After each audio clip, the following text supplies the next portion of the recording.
El tema de hoy es precisamente preguntarnos, así, ¿qué es la felicidad?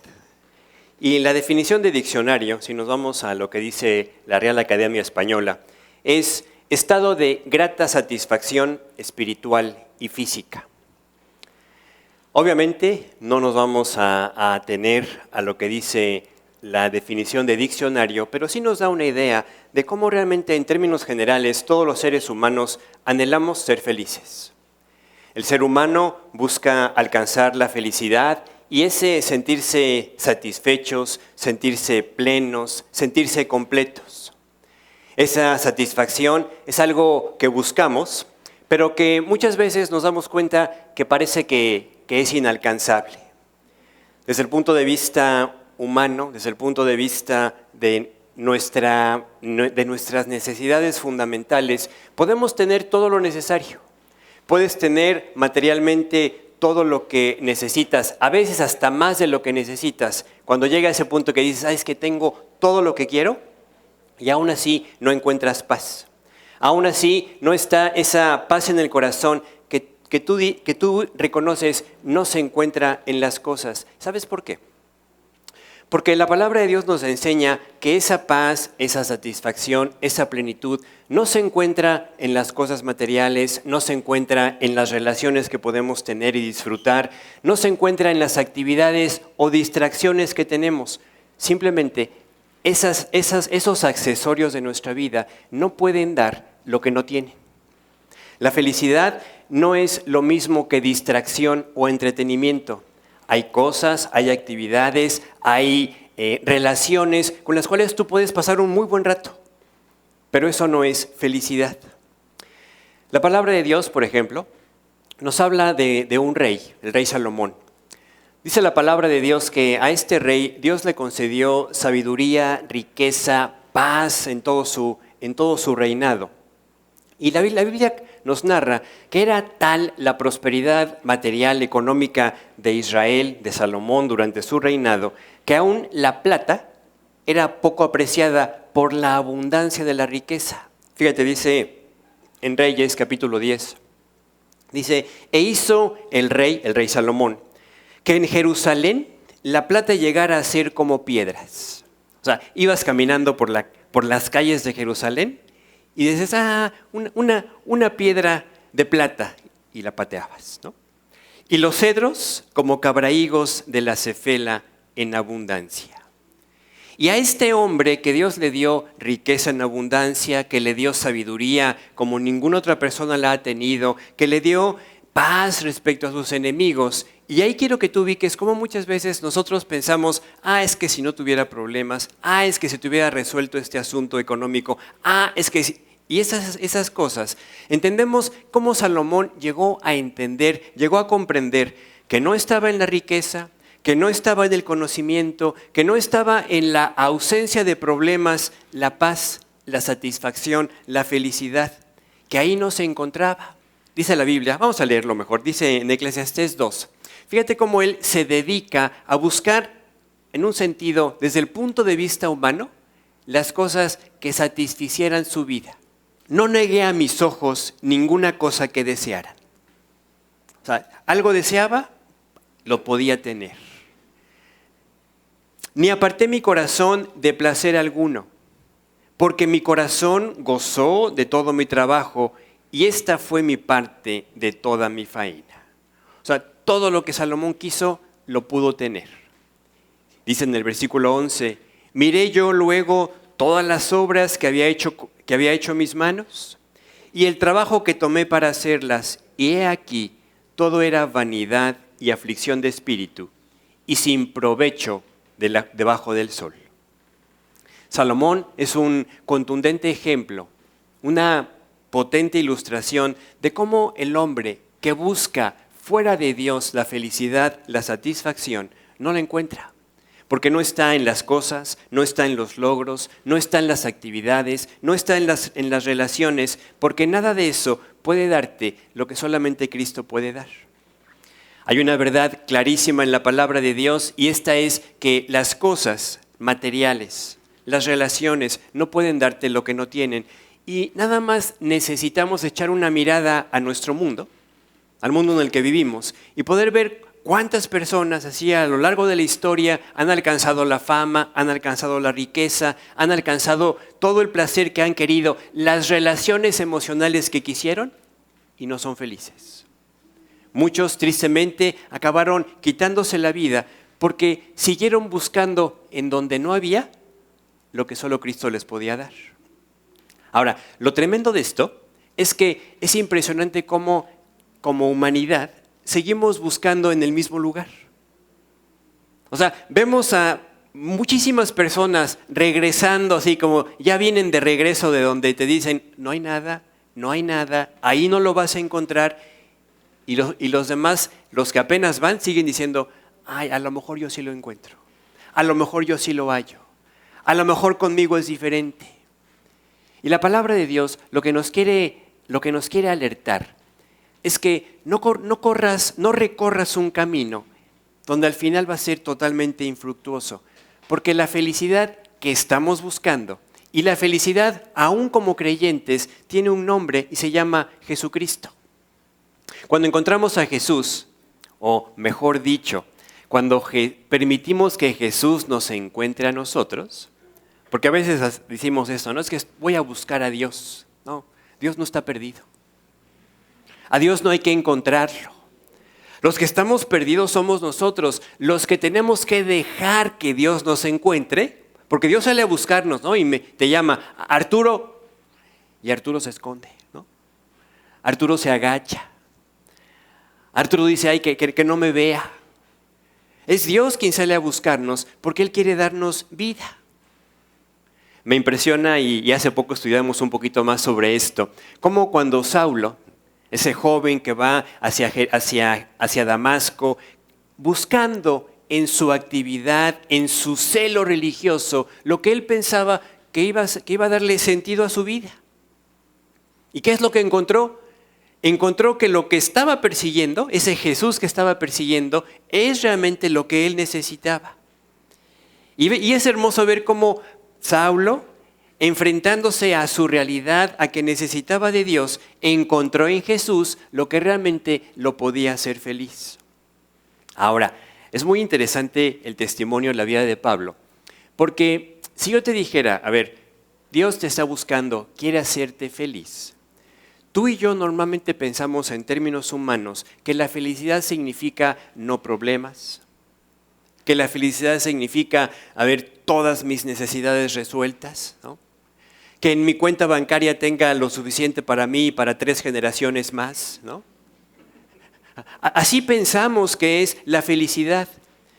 Y cuando Saulo se convierte, dice la Biblia, fíjate, Pablo se convierte y lo primero que pasa es que queda ciego. O sea, vamos a entender un poquito mejor esto.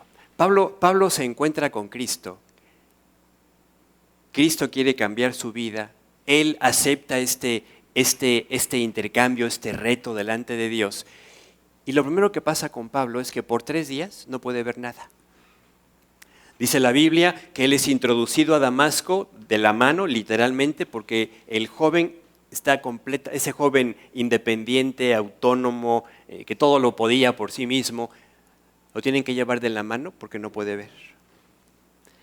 Cuando Dios le dice a este creyente, a este discípulo, Ananías, quiero que vayas y le digas a Pablo lo que tengo planeado para él, tú y yo pensaríamos, bueno, pues Dios quiere que vaya y lo bendiga. ¿Y cómo entendemos la bendición? ¿Sabes cómo la entendemos? La entendemos como ese pasaje egoísta de Jacob, cuando le dice a Dios, Dios, si tú vas conmigo, si siempre tengo para comer, si bendices mi trabajo, si me traes de vuelta con bien, si no tengo ningún problema, eso es lo que normalmente pensamos humanamente que es la bendición. Y sin embargo, ¿qué es lo que le dice Dios a Ananías? Ve, instrumento escogido me es este, quiero que predique mi nombre delante de judíos, delante de gentiles, va a ir delante de los reyes a hablar de mí y yo le voy a mostrar cuánto le es necesario padecer por mi nombre. ¿Te das cuenta?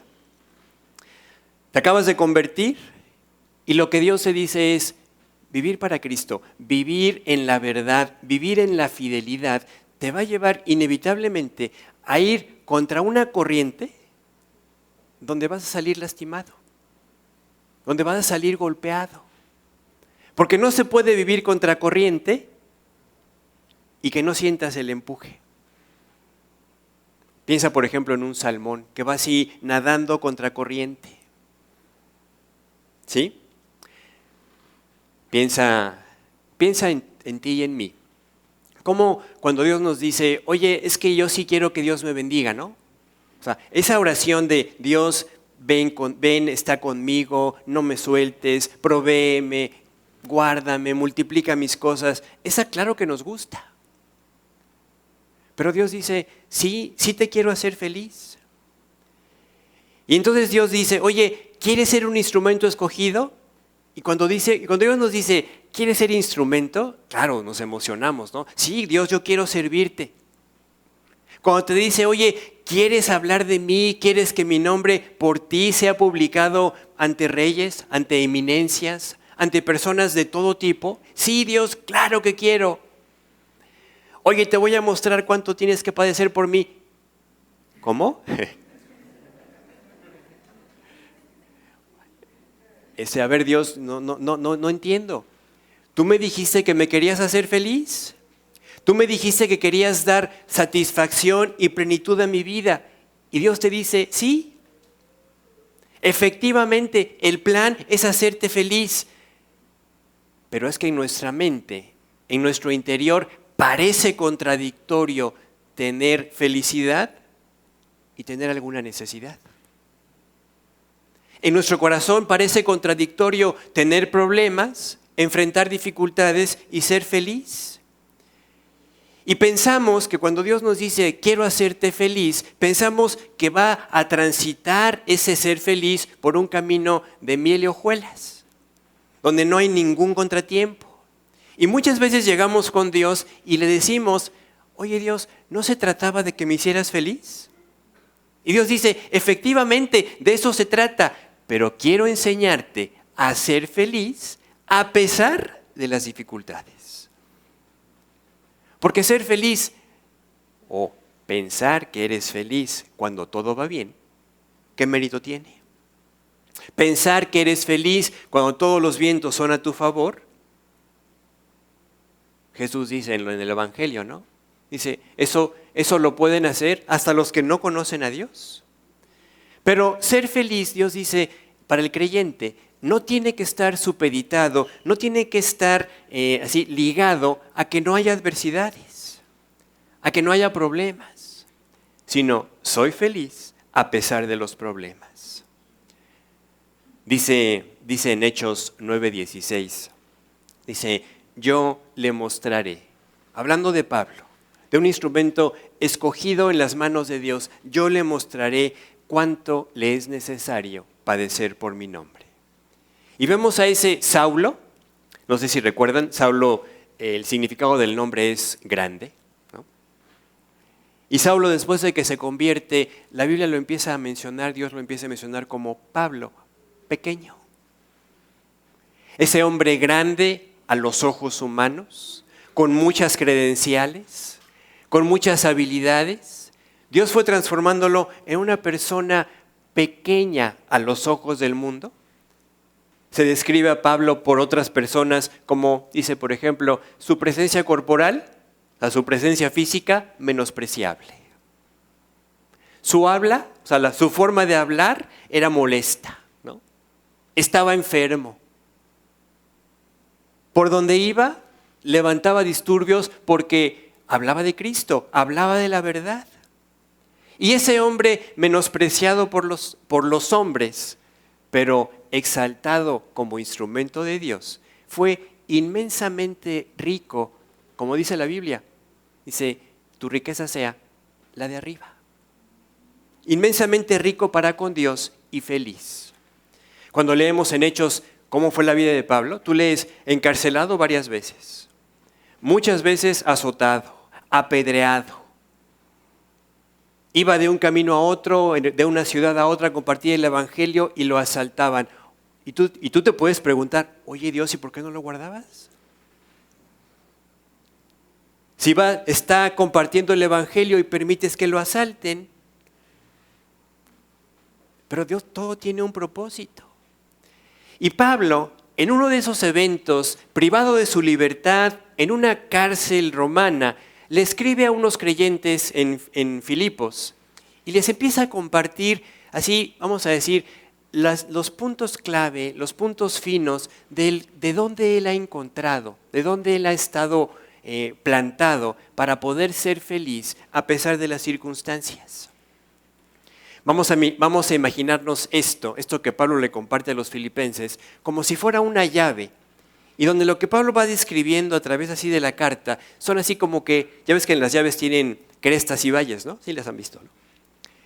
Tú llevas una llave a un cerrajero y si las crestas no están perfectamente alineadas con la llave que es el original, pues la chapa no va a abrir, ¿no?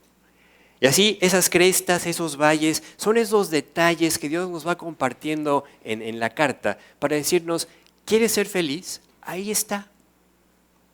El primer punto que Pablo nos comparte es que él sabía lo que estaba haciendo. El primer punto es, Pablo entendió que la felicidad del hombre, la felicidad de la persona está en vivir entregado a Dios. Te voy a decir algo, siempre estamos entregados a algo. En cada uno de estos puntos que vamos a ir comentando, tú te vas a dar cuenta o te debes preguntar, ¿a qué estoy entregado, por ejemplo? Dice en Filipenses 1:1, en este primer punto, dice, Pablo y Timoteo, siervos de Jesucristo, a todos los santos en Cristo Jesús que están en Filipos, con los obispos y diáconos. Fíjate cómo se describe Pablo. Pablo se describe como siervo de Jesús, como esclavo de Jesús. Pablo estaba consciente, ¿le pertenezco a Dios? Y cuando tú eres consciente de que a quien le perteneces es a Dios, ¿sabes qué va a pasar?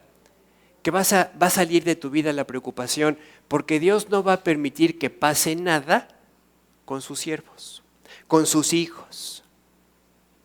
Dios no va a abusar de ti. Dios no te va a usar mal. Pablo entendió que fue salvado de una vida de egoísmo. Cuando vivimos sin Cristo, nuestra vida sin Cristo fácilmente se puede definir como vives para ti mismo. Lo que yo quiero, lo que a mí me gusta, lo que a mí me place, lo que me conviene. Esa es la vida de egoísmo. Cuando vienes a Cristo, Cristo te enseña a vivir por algo más, a vivir para Él. Pablo se centró en Jesús y el resultado de su entrega fue paz, fue gozo, fue felicidad. El segundo aspecto, Pablo nos comparte que él encontró esa felicidad en saber por qué vivir. Otra vez, tú pregúntate, ¿por qué estás viviendo? ¿Cuál es tu motivo de vivir? Pablo dice, Filipenses 1:21, porque para mí el vivir es Cristo y el morir es ganancia. Qué simple, ¿no? Qué sencillo para un creyente expresar, yo tengo un solo propósito, quiero vivir para Cristo. Si vives para Cristo, no importa lo que pase, no importan las circunstancias, tú sabrás si esto abona para el plan de Dios para mi vida, bienvenido sea, aunque sea un problema. ¿Que nos gustan los problemas? No, no nos gustan. No te digo, no te invito a que tengas así mentalidad de masoquista, ¿no? Pero sí puedes captar cómo cuando vives para Cristo, aún en los problemas tú puedes preguntar, Dios, ¿cuál es tu propósito? ¿De qué manera lo vas a usar? ¿Sí? Tercer punto, para ser feliz, tienes que vivir en humildad. Para vivir en humildad, solo lo puede hacer Dios en tu vida. Porque el eje del ser humano, de nuestra naturaleza, es el orgullo. Y el orgullo es totalmente opuesto a la humildad. Por eso Pablo dice, Filipenses 2:3, nada hagáis por contienda o por vanagloria. Antes bien, con humildad, estimando cada uno a los demás como superiores a él mismo. Pablo se evaluaba, se medía ante el estándar de la Biblia. Y el estándar de la Biblia no es cuánto eres, sino cuánto dejas que Jesús controle tu vida.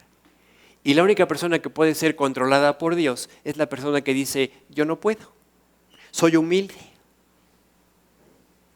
Dice un pasaje, humíllense bajo la poderosa mano de Dios para que Él sea quien los exalte. Ese es el secreto de la felicidad para Pablo. Pablo entendió, yo soy el más grande pecador. Timoteo 1:15 le escribe esto a este discípulo y dice, palabra fiel y digna de ser recibida por todos. Que Cristo Jesús vino al mundo para salvar a los pecadores, sí, a esos pecadores tremendos. No, dice Pablo, de los cuales yo soy el más grande. O sea, si nos formaran así, a ver, fórmense del más pecador al menor, Pablo dice, no, yo voy al tope de la lista. Y era una persona que desde el punto de vista humano era celoso de una religión. Y sin embargo, ante la verdad del Evangelio, ante la luz de la perfección de Dios, entendió, yo soy el más grande pecador. Cuando tú y yo entendemos nuestra posición delante de Dios, el único camino correcto, es decir, Dios, déjame tomar el camino de la humildad. Yo soy el que más la necesita. La humildad es un ingrediente fundamental para ser feliz. ¿Qué significa esto? La persona humilde de corazón. Y aquí también tenemos que separar esta idea. A veces usamos como sinónimo de humildad carencia, ¿no? O pobreza, ¿no? A una persona humilde. No es lo mismo. Hay personas con pocos recursos con mucho orgullo. Y hay personas con muchos recursos humildes. O sea, la humildad a la que Dios se refiere no tiene nada que ver con tu capacidad económica. La humildad es la que te lleva a tener un corazón que da, un corazón agradecido. Piensa en esto, una persona humilde, una persona que no está esperando recibir, si no recibe, no le va a pasar nada. O sea, no se va a ofender, no se va a sentir. Pero la persona que está esperando, no, es que a mí me tienen que saludar. A mí me tienen que hacer fiesta. A mí si no me hablan el día de mi cumpleaños me ofendo. Y de veras, se te puede amargar la vida porque el día de tu cumpleaños no te llamaron. Y entonces la persona humilde, aunque te traten mal, aunque haya sido con o sin intención, simplemente dice, esto no es importante. Y fíjate, piensa así en algo donde te hayan tratado mal, así, muy mal. Aún así no se compara, o sea, no tiene ni punto de comparación con lo mal que trataron a Jesús. Y Jesús fue feliz. Esto va muy relacionado con el siguiente aspecto. ¿Quieres ser feliz? Tienes que saber olvidar. Lo bueno que pasó y lo malo que pasó, tienes que saberlo olvidar. Fíjate lo que dice Pablo, Filipenses 3, 13 y 14. Hermanos, yo mismo no pretendo haberlo ya alcanzado, pero una cosa hago, olvidando ciertamente lo que queda atrás y extendiéndome a lo que está delante. Aquí hay dos aspectos. El día de ayer pudo haber sido padrísimo. Por ejemplo, la semana pasada, qué enorme bendición Dios nos regaló en nuestra campaña, ¿no? Sin duda fue una enorme bendición. Pero si nos quedamos atorados o disfrutando, para no decir atorados, si nos quedamos nada más, sigo disfrutando la reunión, oye, ¿y lo que viene? Ahora hay que seguir trabajando para Dios. A tus invitados, síguelos contactando, anímalos a congregarse, a alimentarse de la palabra. Pero si nos seguimos conectados nada más, qué bonito día tuvimos. Lo que hicimos ayer puede estorbarnos para seguir siendo útiles hoy. Ese es en el aspecto positivo. Y en el aspecto negativo también. Es que ayer tuve un problema enorme. Pues déjalo ayer. Si no vas con Dios y le dices, Dios, esto que pasó ayer quiero que quede ya en el pasado, te vas a seguir lamentando por lo que pasó ayer, o por lo que pasó hace una semana, o por lo que pasó hace un año. Pablo dice, olvidando lo que queda atrás y me extiendo a lo que está delante. Revivir el pasado no nos lleva a aceptar o a recibir, a apropiar, disfrutar lo nuevo. Hoy Dios tiene una voluntad para tu vida diferente a la de ayer, o sea, en el sentido de que del plan de hoy, en la misma línea, en el mismo propósito, pero hoy es un día, ayer fue otro. Lo que Dios quiere es que te goces en tu día hoy. Una vez más, la felicidad, Pablo comparte, que está relacionada directamente con tu dependencia de Dios. ¿Y sabes cómo demuestras tu dependencia de Dios? Orando. El quinto punto es, ¿quieres ser feliz? Acrecenta, fortifica tu vida de oración. Dice Filipenses 4, 6 y 7. Dice, por nada estéis afanosos, sino sean conocidas vuestras peticiones delante de Dios en toda oración y ruego con acción de gracias. Es decir, ¿algo te está robando la paz? Ve con Dios en oración, déjaselo a Dios y entonces Dios va a cambiar tu afán por paz, tu ansiedad por su tranquilidad. El orar siempre te va a dar como resultado que Dios te va a poder compartir su paz. Cuando no oramos, nos llenamos de las preocupaciones, de los afanes de la vida. Todos los tenemos. Cuando oras, es como que vas y descargas, Dios, aquí te encargo esto. Pero se lo dejas a Dios. Versículo 7, y la paz de Dios, que sobrepasa todo entendimiento, guardará vuestros corazones y vuestros pensamientos en Cristo Jesús. Esta parte es clave. Si tus pensamientos no están concentrados en Cristo, se van a concentrar en las cosas que te van a robar la paz. ¿Sí? Sexto punto, ¿quieres ser feliz?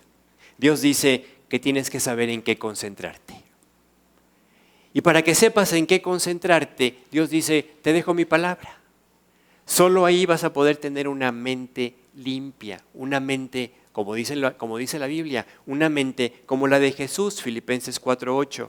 Dice, por lo demás, hermanos, todo lo que es verdadero, todo lo honesto, todo lo justo, todo lo puro, todo lo amable, todo lo que es de buen nombre, si hay virtud alguna, si algo digno de alabanza, en esto pensad. El poder de los pensamientos es tremendo. Si tus pensamientos están concentrados en Jesús, en su palabra, en su voluntad, tu vida va a ser muy diferente a si tus pensamientos están concentrados en lo que me pasó, en lo que me falta, en lo que no tengo. Los pensamientos te pueden llevar a una emoción correcta, a un sentir correcto de saberte, ¿estoy en las manos de Dios? O a lamentarte de la situación que estás viviendo. El apóstol Pablo, en uno de las muchas, vamos a decir, circunstancias, aventuras que vivió compartiendo el Evangelio, se narra una ahí en el capítulo 27 de Hechos, donde ellos naufragan. Y así las cientos de personas que había en el barco, dice, ya se habían dejado morir. O sea, su ánimo estaba por los suelos, deprimidos, no, de esta no salimos. Y Pablo, el creyente, se levanta una mañana y les dice, a ver, varones, amigos, compañeros de viaje, tengan ánimo. Dios estuvo conmigo, Dios ha estado conmigo y me ha dicho que no va a pasar nada. Solamente se va a perder la nave. Pero todo esto sucede, todo esto pasa en el corazón de un creyente que en las mismas circunstancias que todos los demás, recuerda, yo sé de quién soy, yo sé a quién sirvo. Y en la peor de las circunstancias, en ese momento en su vida, Pablo dice, Dios me ha dicho, vas a salir de esta. Los malos pensamientos van a producir malas emociones. ¿Quieres buenos pensamientos o quieres buenas emociones? Concéntrate en la palabra de Dios. Siguiente punto 7. ¿Quieres ser feliz? Pídele a Dios que te enseñe a contentarte. ¿Sabes qué es el contentamiento? El contentamiento no es otra cosa más que aceptar como voluntad de Dios lo que te está pasando. Pero una vez más, tendemos a pensar que si nos gusta, esto es de Dios, qué bendición. Si no nos gusta, ay, el diablo cómo anda, el diablo anda suelto, ¿no? ¿Cómo hace de las suyas? Y no es así. Aún el diablo está subordinado a Dios. O sea, el diablo no puede hacer nada si Dios no lo permite. Piensa en Job. El diablo tiene que ir, tocar puerta y decir, oye, ¿me dejas ponerlo a prueba? No hay circunstancia en nuestra vida que suceda que no sea parte del plan de Dios. Entonces el contentamiento es entender, Dios, si tú estás permitiendo esto, es por algo. Y aquí está Pablo encadenado, preso, y escribe Filipenses 4:11, no lo digo porque tengo escasez.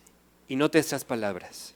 Dice, pues he aprendido a contentarme, contentamiento, cualquiera que sea mi situación.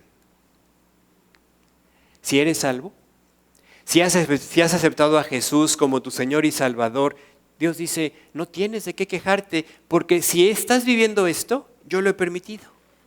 A pesar de las circunstancias.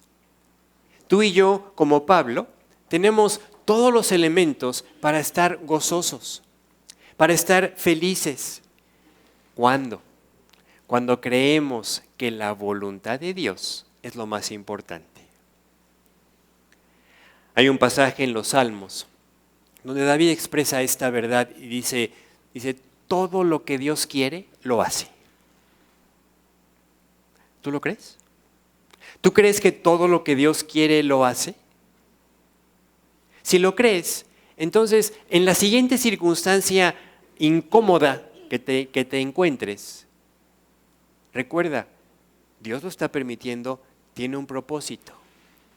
Y Él quiere que yo me mantenga feliz, que yo me mantenga confiado, que yo me mantenga en paz, aún en esta circunstancia. Eso es un paso más grande, es una victoria más alta, es un alcance mayor que el que Dios evitara que tuvieras ese problema. El trabajo más importante de Dios es el que se desarrolla en el corazón, no en lo externo. Por ejemplo, si tú te concentras en tu salud y digas, no, es que mi salud es lo más importante, el día que te enfermas, se te va a ir la paz. El día que te enfermas, si tu salud es tu ídolo, se te va a ir la paz. Y vas a estar triste y te vas a deprimir. Pero si tú entiendes, la voluntad de Dios es más importante aún que mi salud, aún en la enfermedad vas a estar confiado. Claro, vas a orar. Pablo oró, Dios sáname. Y dice la Biblia, no una, sino 3 veces. Y Dios le dijo, no, Pablo, no te voy a sanar. Te voy a dar la gracia para que me sirvas y seas feliz a pesar de estar enfermo. Y Pablo tenía todos los elementos, o todos los argumentos. Dios, es que si me sanas te puedo servir mejor. Así quiero que me sirvas. Enfermito. Y así en cada aspecto de nuestra vida. Si tú pones tu economía como el eje sobre el cual se tiene que sostener tu felicidad, pues el día que se toque tu economía, tú vas a estar triste. Y Pablo dice, en todo y por todo estoy enseñado. Ahora, cuando Dios nos da esto, nos comparte esto, es porque Él quiere que verdaderamente lo apropiemos, lo vivamos. Si yo le doy la llave de mi casa a una persona es porque quiero que entre. Si Dios te da la llave de la felicidad retratada así, puesta con puntos y señales en la palabra de Dios, es para que uses esa llave para tu propia vida. Para que a pesar de las circunstancias, tú puedas decirle a Dios, gracias. Gracias por los problemas. Gracias por las dificultades. Gracias por las pruebas. ¿Y sabes qué? En las pruebas, en las dificultades, en las aflicciones, en la enfermedad, es donde más conocemos a Dios. Es donde más somos así capaces de percibir su poder, su gracia, su amor. La invitación esta mañana es, vive creyendo que Dios es el que te quiere hacer feliz. Y no busques la felicidad en donde no está, búscala en Cristo. Vive para Cristo. Eso es lo que te va a hacer feliz. Y vas a tener muchas razones para todos los días darle a Dios gracias. El Salmo 150, el último de los salmos, dice, todo lo que respira, alabe a Dios. Alabe a Dios. Oramos. Señor, muchas gracias por todo lo que nos das. Gracias porque sabemos que tu plan de amor perfecto, completo para nuestra vida está en ti. Dice en tu palabra que estamos completos en Cristo y queremos creerlo. Queremos vivir como conscientes todos los días de que no importa la circunstancia, no importa la adversidad, no importa lo que estemos viviendo, tú eres más que suficiente. Tú estás ahí para hacernos felices, plenos, satisfechos, no importa lo que esté pasando. Te damos gracias por la vida de Pablo, te damos gracias por la vida que hoy nos compartes a través de Jesús. Y queremos, Señor, que nuestra vida sea un testimonio más, como lo fue Pablo, de personas que podemos ser felices sin importar las circunstancias. Gracias porque nos amas de esa forma, de tal manera que nos quieres poner en un plano muy por encima del terrenal, del material. Te damos muchas gracias, te lo pedimos todo en el nombre de Jesús. Amén.